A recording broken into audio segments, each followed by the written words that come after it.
ओम श्री श्री श्री गणेशाय नमः। ओम বিঘ্নহর্তা শ্রী গণেশায় নমঃ।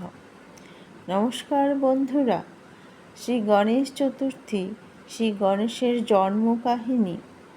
ভাদ্র ও মাঘ মাসের শুক্লা চতুর্থীকে গণেশ চতুর্থী বলা হয়। হিন্দু সনাতনী বিশ্বাসে এই দিনটি শ্রী গণেশের জন্মদিন। হিন্দুদের মহোৎসব হিসাবে শ্রী গণেশের জন্ম পালন করা হয়, আর এই দিনটিকে শ্রী গণেশের প্রথম পূজ্য বলেও ধরা হয়। এই দিনটি সাধারণত ভাদ্র মাসে বা ইংরাজির আগস্ট অথবা সেপ্টেম্বর মাসের মধ্যেই পড়ে। গণপতি, শ্রী সিদ্ধি বিনায়ক এবং বিঘ্নহর্তা বলে নানা নাম শ্রী গণেশের। বলা হয়ে থাকে যে শ্রী গণেশের পুজো বাদ দিয়ে অন্য কোনো পুজোই সম্পূর্ণ হয় না। আবার শ্রী গণেশকে বিঘ্নহর্তা অর্থাৎ যিনি বাধা বিপত্তি নাশ করেন। ব্যক্তিগত ও পেশাগত জীবনে নানা বিপত্তি থেকে মুক্তি পেতেই ভক্তরা শ্রী গণেশের পূজা করে থাকেন। শ্রী গণেশের বিশেষ করে লাড্ডু আর মোদক তাঁর খুবই প্রিয় খাদ্য। শ্রী গণেশকে দূর্বা ঘাস দিয়ে পূজা করলে তিনি অত্যন্ত খুশি হন। শ্রী গণেশের জন্মের পরে তাঁর মাথা কিন্তু হস্তির মাথা ছিল না। কেন তার হস্তির মাথা হলো, তার ব্যাখ্যা একাধিক পুরাণের নানা কাহিনীতে দেওয়া হয়েছে। শ্রী গণেশের জন্ম সংক্রান্ত বিষয়ে এই সব কাহিনী শ্রী গণেশ উপাসনাকারী সম্প্রদায়ের বিপুল জনপ্রিয়তার ব্যাখ্যাও পাওয়া গিয়েছে। ভক্তেরা তাঁর গজমুণ্ডটিকে বুদ্ধি, অতুলনীয় শক্তি, বিশ্বস্ততা এবং হাতির অন্যান্য চারিত্রিক গুণের প্রতীক হিসাবে দেখেন। তাঁর বিশাল কান দুটি জ্ঞান ও সাহায্যপ্রার্থীর প্রার্থনা শ্রবণের ক্ষমতার প্রতীক। সবচেয়ে বিখ্যাত কাহিনীটি সম্ভবত শিবপুরাণ থেকে গৃহীত হয়েছে। সেটি হলো, একদিন দেবী পার্বতী কৈলাসে স্নান করছিলেন, আর স্নানাগারের বাইরে শ্রী গণেশকে বলেছিলেন যে আমার স্নান করার সময় কেউ যেন ভিতরে প্রবেশ করতে না পারে। মাতা পার্বতী শ্রী গণেশকে সৃষ্টি করেছিলেন তাঁর শরীরের মাখা হলুদ দিয়ে এবং নিজের মনের মতো অনুগত পুত্ররূপে তাকে সৃষ্টি করেছিলেন। তারপর থেকে তিনি পুত্র গণেশকে স্নানাগারের বাইরে দাঁড় করাতেন। একবার শিব এলেন দেবী পার্বতীর সাথে দেখা করতে, আর তিনি ভিতরে প্রবেশ করতে চাইলেন, কিন্তু শ্রী গণেশ শিবকে বাধা দিলেন আর বললেন, মাতার আদেশ আমি অমান্য করতে পারবো না। কোনো মতেই শিবকে শ্রী গণেশ ভিতরে প্রবেশ করতেই দিলেন না। আর শিব জানেনই না যে এই বালক গণেশ মাতা পার্বতীর সৃষ্টি করা পুত্র। শিব রেগে গেলেন এবং তিনি তার সমস্ত বাহিনীগণদের আদেশ দিলেন যে ওই প্রহরারত বালককে দ্বার থেকে সরিয়ে দেওয়া। কিন্তু শ্রী গণেশের সাথে কেউ যুদ্ধে জিততে পারল না, আর তারা কেউ গণেশের সামান্য ক্ষতিও পর্যন্ত করতে সক্ষমই হলো না। এই দেখে শিব অবাক হলেন আর বুঝলেন এই বালক সামান্য নয়। তাই তিনি নিজে বালক গণেশের সঙ্গে যুদ্ধ করতে প্রদত্ত হলেন।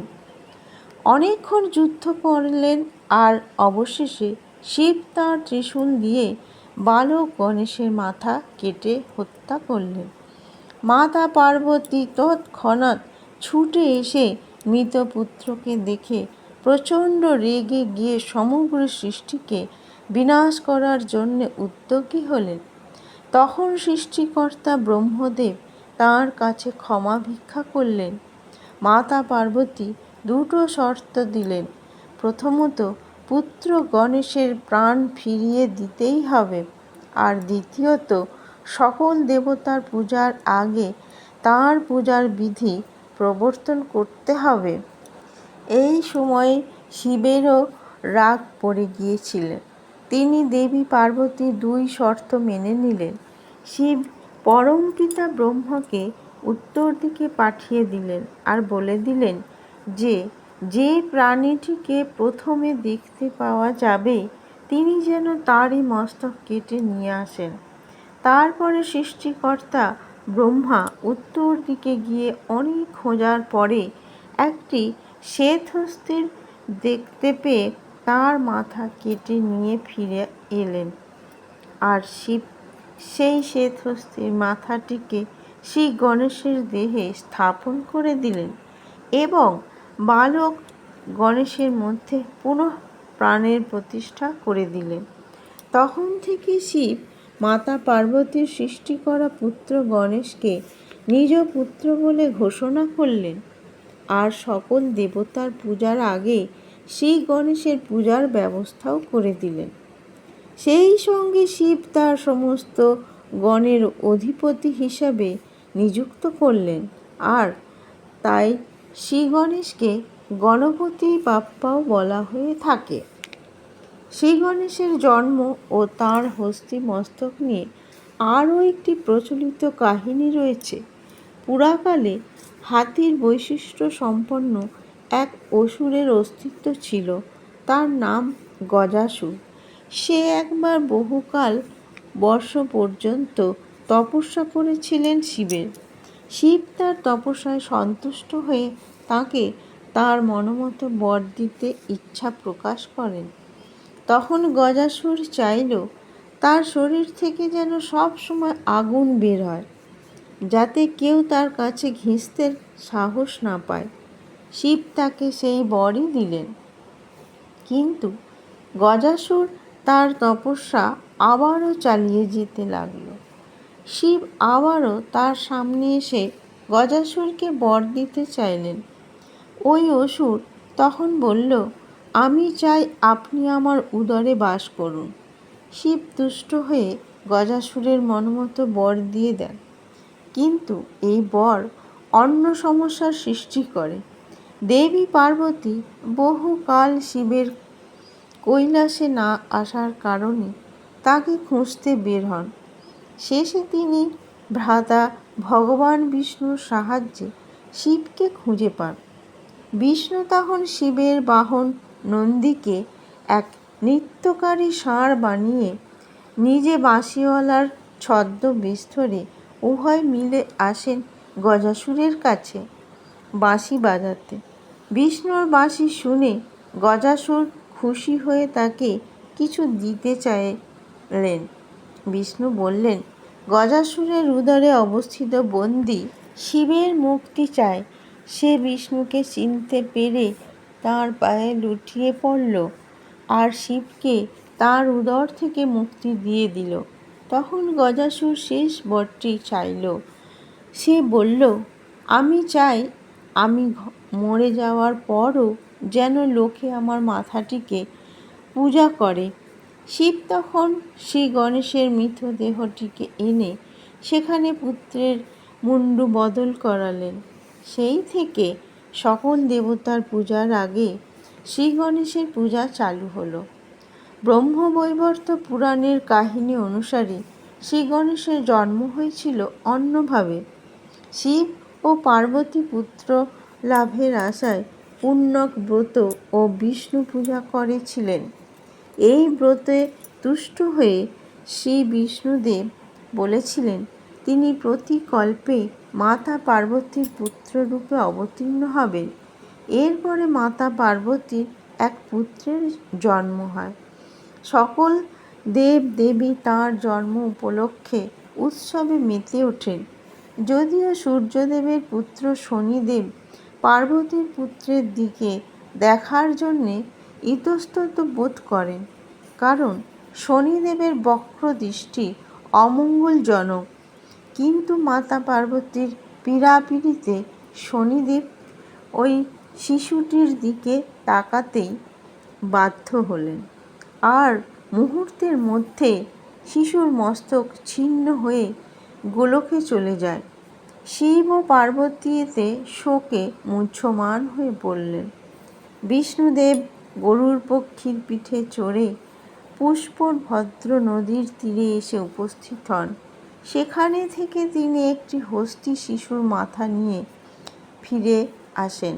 তারপর মাতা পার্বতীর মুণ্ডহীন শিশুর দেহে সেই হস্তির মাথাটিকে বসিয়ে তার প্রাণ ফিরিয়ে আনা হয়।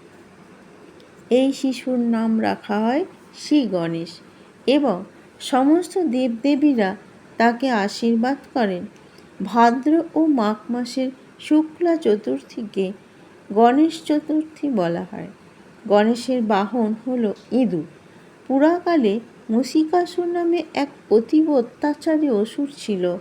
তার দুর্বিষহ অত্যাচারে অতিষ্ঠ হয়ে দেবতারা দেবাদিদেব মহাদেবের শরণাপন্ন হলে মহাদেব দেবতাদের আশ্বস্ত করেন শিব গণেশকে মুষিকাসুর নিধন করতে অসুরপুরী আক্রমণ করতে বলেন। পিতা মহাদেবের নির্দেশে অসুরপুরী আক্রমণ করে অসুর নিধন করতে লাগলেন। সবশেষে মুষিকাসুর যুদ্ধে এলে গণেশ তাকে মুষিকে পরিণত করে তার পিঠে চড়ে বসেন। গণপতি গণেশের বিশাল দেহের চাপে যখন মুষিকাসুরের প্রাণ ওষ্ঠাগত হয়ে উঠল, মুষিকাসুর তখন গণেশের কাছে নিজের প্রাণ ভিক্ষা চাইলে গণেশ তাকে ক্ষমা করেন এবং মুষিকাসুরকে চিরকাল তাঁর বাহন হিসেবে রাখার প্রতিশ্রুতি দিলেন এবং এও বলেন যে তাঁর বাহন ক্ষুদ্র মুষিক হলেও তিনি সব সময় সামান্য ফুলের সমান ওজন নিয়েই মুষিকের পিঠে উঠবেন। আবার অন্য আরেকটি মতে কোনো এক সময়ে ইন্দ্রের সভায় যখন গন্ধর্বরা ইন্দ্রের সাথে গভীর আলোচনায় ব্যস্ত, তখন এক গন্ধর্ব সেই আলোচনায় অন্যমনস্ক হয়ে অপ্সরাদের সাথে আমোদ প্রমোদে মেতে উঠলে ক্রোধিত ইন্দ্র তাকে ইঁদুরে পরিণত করে মর্তে নিক্ষেপ করতে প্রহরীদের আদেশ করেন। তাকে মর্তে নিক্ষেপ করলে সেই মুষিক রূপী গন্ধর্ব গিয়ে পড়েন পরাশর মুনির আশ্রমে এবং সেই অবস্থায় ওই আশ্রমে প্রচণ্ড তাণ্ডব শুরু করে। সেই আশ্রমের মুনিরা বিঘ্নহর্তা শ্রী গণেশের শরণাপন্ন হন। শ্রী গণেশ তখন সেই মুষিক রূপী গন্ধর্বকে শান্ত করে নিজের বাহন করে নেন। নষ্টচন্দ্র একবার শ্রী গণেশ চতুর্থীতে প্রতি ভক্তের বাড়িতে মোদক ভক্ষণ করে ভরা পেটে ইঁদুরে চেপে ফিরছিলেন শ্রী গণেশ। এখানে উল্লেখ্য, শ্রী গণেশ অত্যন্ত মোদকপ্রিয় দেবতা।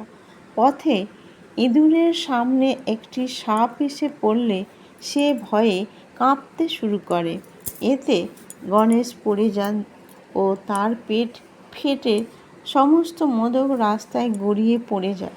গণেশ উঠে সেগুলি কুড়িয়ে পেটের মধ্যে পুরে পেটের ফাটা জায়গাটিতে ওই সাপটা দিয়ে বেঁধে ফেলেন। আকাশ থেকে চন্দ্র শ্রী গণেশের এই কাণ্ডকারখানা দেখে হেসে ফেলে এবং শ্রী গণেশের বিশাল দেহ ও গজমুখ নিয়ে অপমান করতে শুরু করেন।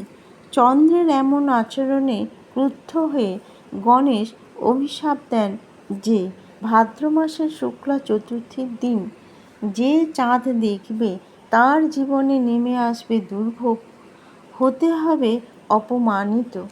কথিত আছে এটা থেকে স্বয়ং শ্রীকৃষ্ণ নিস্তার পাননি।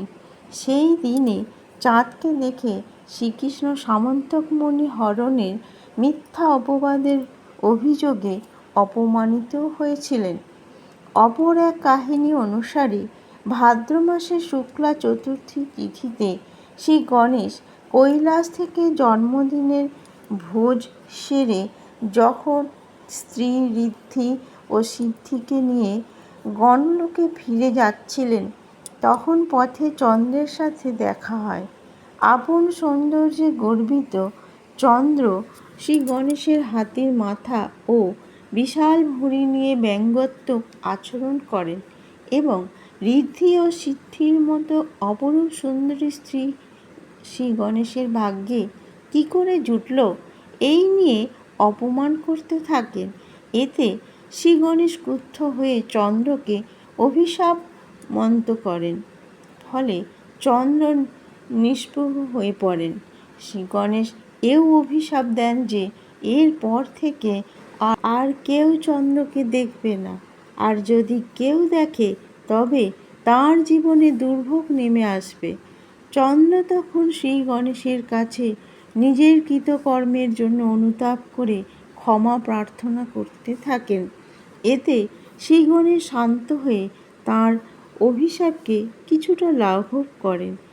চন্দ্রের জ্যোতি ফিরে আসলেও মুখে কালো ছাপের কিছু কলঙ্ক দেখা যায় ও ভাদ্র মাসের শুক্লা চতুর্থীতে চন্দ্র শ্রাপগ্রস্তই থাকেন, যার ফলে ওই দিন চন্দ্রদেব নষ্ট চন্দ্র হিসেবে থেকে যান। তাঁর দর্শনের ফলে মানব জীবনে দুঃখ নেমে আসে। এখানে আপনাদের জানিয়ে রাখি, শ্রী গণেশের মোদক অত্যন্ত প্রিয়। এই মোদক তৈরি করা হয় চালের গুঁড়ো দিয়ে আর নারকেলের পুর ভরে। অত্যন্ত সুস্বাদু একটি খাদ্য। তো বন্ধুরা, আমি ভিডিওটি এখানেই শেষ করলাম। ভিডিওটি ভালো লাগলে লাইক করে দেবেন আর কমেন্ট করে বলবেন জয় শ্রী গণেশ অথবা গণপতি বাপ্পা মোরিয়া। এবং আমার এই চ্যানেলটিকে যারা নতুন এসেছেন তারা অতি অবশ্যই সাবস্ক্রাইব করে দেবেন। আর ভালো থাকবেন, সুস্থ থাকবেন। ওম শ্রী গণেশায় নমঃ। নমস্কার।